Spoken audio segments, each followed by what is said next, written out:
Hey YouTube! 1 weeks and 1 day today. I have good news and bad news. I'll start with the bad news. I went to the dentist last Thursday and I need a root canal. I've never had a root canal before, never needed one. It's been about 5 years since I went to the dentist. So naturally I have a mouthful of cavities and I need a root canal. I'm not really worried about the procedure. I cleared it with my midwives, but it costs $1,500, which is money that I do not have right now. Financial aid for school is not much. We're blessed to have the money that we do have. We get about $7,000 or so to last us for the entire semester, but that money also needs to last us until my husband starts school again in the fall. So we won't be getting any money over the summer, so we're probably going to end up staying with family over the summer because we're not going to be able to afford rent after my husband finishes school because we won't have any money by then. So yeah, I don't know. It's kind of stressful, but I'm trying not to think about it too much and just focus on the baby and staying positive for her. Because it's really not her problem. It's not her problem, and she's going to be looked after just fine, no matter what happens. The good news that I have is that I found out that I don't need to be hooked up to the IV like I thought I would. So they'll only keep me on the IV for as long as, you know, until they've given me what I need. And then they'll take me off and I'm free to do whatever I want. So I'm glad that I'll have my mobility, you know. I mean, they told me that I can still walk around and move around and stuff with the IV, but, you know, it's just a distraction to have something stuck into your vein pumping fluids. So anyway, that's good news. I'm not going to be stuck to that thing while I'm in labor the whole time. Symptoms for this week, a lot more hip and back pain. So I try to move around, change positions. I got an exercise ball to sit on, and that's been really helpful. I've also found that a really good exercise for hip and back pain is I think it's pelvic tilts, that's what it's called. It's the one where you go down on all fours and you relax your back, so you kind of let your belly hang down low, and then you arch your back like you're a mad cat. So my husband calls it fat cat, mad cat. So, but do that.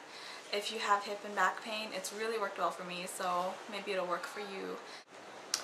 I've been really emotional lately, just a total crybaby, very clingy to my husband. But my husband likes that because he's really clingy too. We're both like two emotional, clingy people. But I did start a new blog for just as kind of an outlet for those emotions. I feel like I'm in a different phase, being in the 3rd trimester. Yeah, started a blog for that.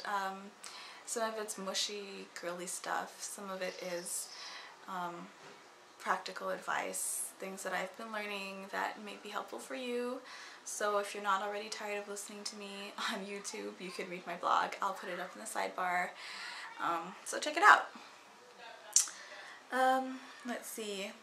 Novelle's been really active lately. I know I said last week that she seemed less active, and I'm really wondering if it was the meds that I was on over that week, because she was really not as active as she normally is, and I was taking 3 a day, 3 little pills a day, so I wonder if that kind of drugged her out a little and made her a little spacey, because this week she's really super active, which I prefer. I just love feeling her all day. I've also been sleeping a lot lighter. Maybe it's because I'm uncomfortable when I sleep or when I'm lying down.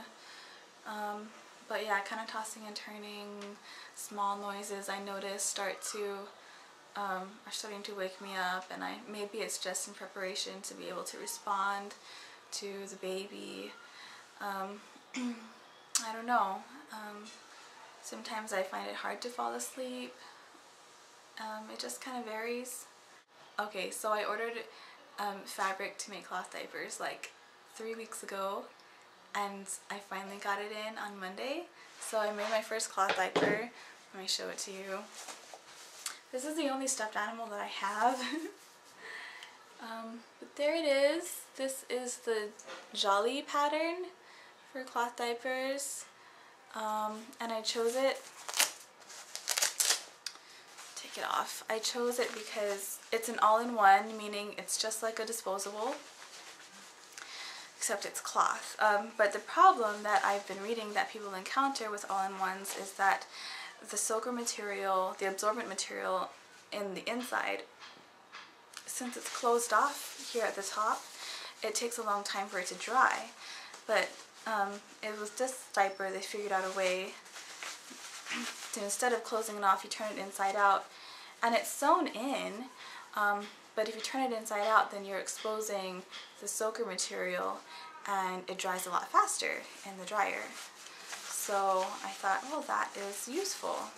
So that's why I picked that pattern. So yeah, here it is.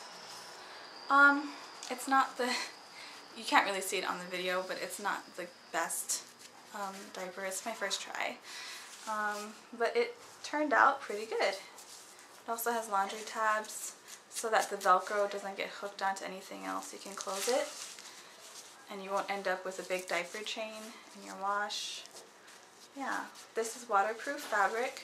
It's laminated here, so it's waterproof. It was a bit hard to sew with, but I got used to it. I put toilet paper over the material so that it feeds better through the sewing machine, and that's worked out fine. As soon as I figured that out, I was so frustrated though for a while. So yeah, not really the best diaper, but I will keep practicing and get used to it, and yeah, hopefully I'll have a nice diaper stash by the time she comes. One person asked me if I experienced a lot of gassiness, especially in the first trimester, if I was like farting a lot. Not a whole lot to make me think, oh, this must be a pregnancy symptom. But yeah, there were certain times where I really felt really gassy and I farted a lot, like all day. So, and this trimester I'm burping a lot. So my advice to you would be to watch your diet. Maybe certain foods make you gassier than other foods like dairy or broccoli, things like that. Beans, of course. So just keep a log and see if changing your diet a little will help. But it is a perfectly normal part of pregnancy. Your digestive system does slow down, and so there's a lot of food just sitting there for longer, and gas is a natural byproduct of that, and so you'll end up with a lot more gas in pregnancy oftentimes. So yeah, hopefully that helps. If anyone has any questions, I'm more than happy to help you out and see if I can find a good answer for you. If not, I'll post it up here and see if anyone else has any answers. So yeah, ask away. Let me show you my belly.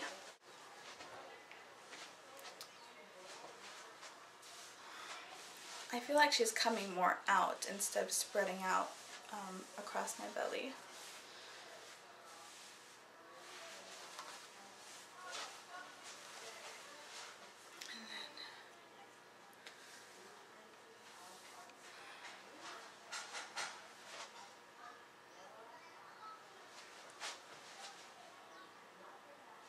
Alright, so there she is. And thanks again everyone for watching. Hope you enjoyed it, and I will see you next week at week 32. Take care. Bye.